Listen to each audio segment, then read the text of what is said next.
অসম সাহিত্য সভাৰ ঐতিহ্যত প্ৰতি বছৰৰ দৰে এইবাৰো সমগ্ৰ অসমতে নিজৰ দিন হিচাপে পালন কৰে। নগাঁও জিলাৰ অন্যতম অগ্ৰণী কলংপৰীয়া শাখা সাহিত্য সভায়ো অসম সাহিত্য সভাৰ নিৰ্দেশ মানি এইবেলি 7 গৰাকী বিশেষ ব্যক্তিক ঘৰে ঘৰে গৈ বিহুৰ উল্লেখ জনায়। সাহিত্য সংস্কৃতিৰ লগতে সমাজ জীৱনলৈ বহু অৱদান আগবঢ়াই অহা সত্তৰোৰ্ধৰ সম্বন্ধিত ব্যক্তিসকল হ'ল ক্ৰমে চকৰি গাঁৱৰ অনিল কুমাৰ শৰ্মা, হিতেন শৰ্মা, ভুটাই গাঁৱৰ গুণময় শইকীয়া, তেলীয়া পহুকটা গাঁৱৰ কীৰ্তিকান্ত গোস্বামী, গধৰীয়া গাঁৱৰ কনক চন্দ্ৰ শৰ্মা, নিৰজা ভূঞা আৰু গোমুঠা গাঁৱৰ গোলাপ বৰা। নগৰৰ পৰা বিভূতি বৰাৰ ৰিপৰ্ট ইছা 24/7। আমাৰ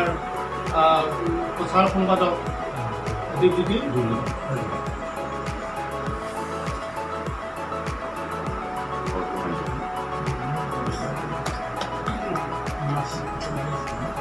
আৰু সম্বৰ্ধনা পত্ৰখনে উলগনি পত্ৰখন প্ৰেৰণ কৰিব আমাৰ সহকাৰী সম্পাদক সুযোগ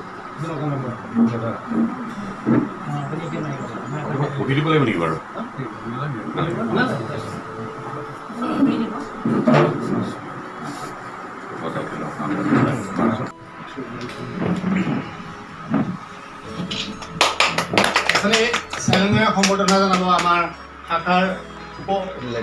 সহকাৰী সম্পাদক মিত্ৰ কমল বৰা।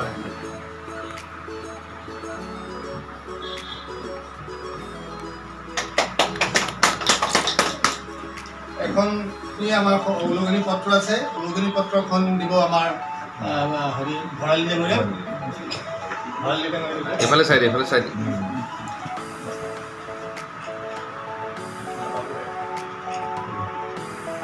জাতীয় বছৰে সভাপতি মহোদয়ে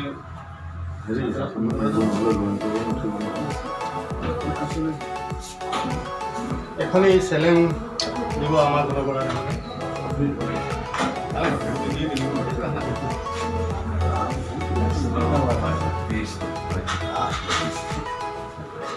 এখন এনেকৈ দিয়ক ফটো কপি আনিছো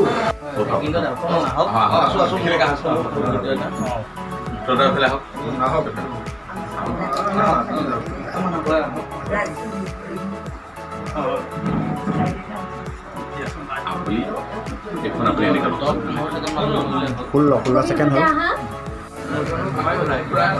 অসম সাহিত্য সভাই বহাগৰ পহিলা দিনটোত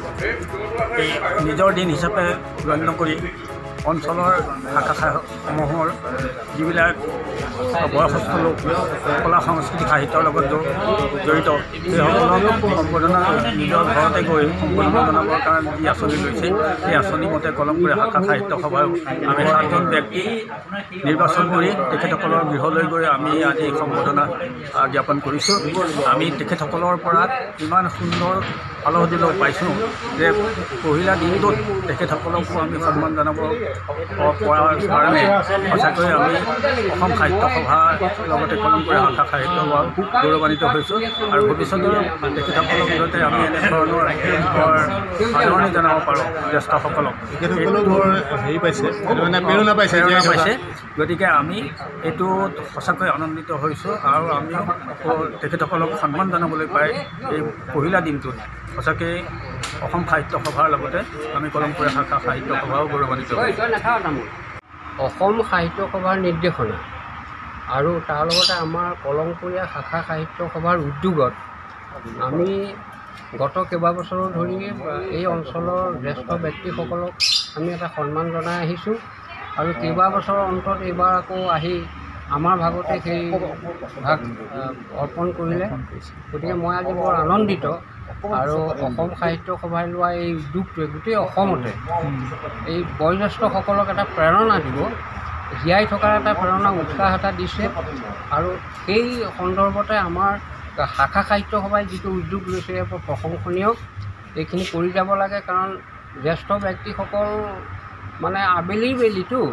গতিকে তেওঁলোকে কিবা এটা মানে টনিক উৎসাহৰ এটা টনিক এটা পায় সেইটোৱে আৰু 2টা বছৰ অন্তত বোলে আৰু দুদিনমান থাকোঁ নেকি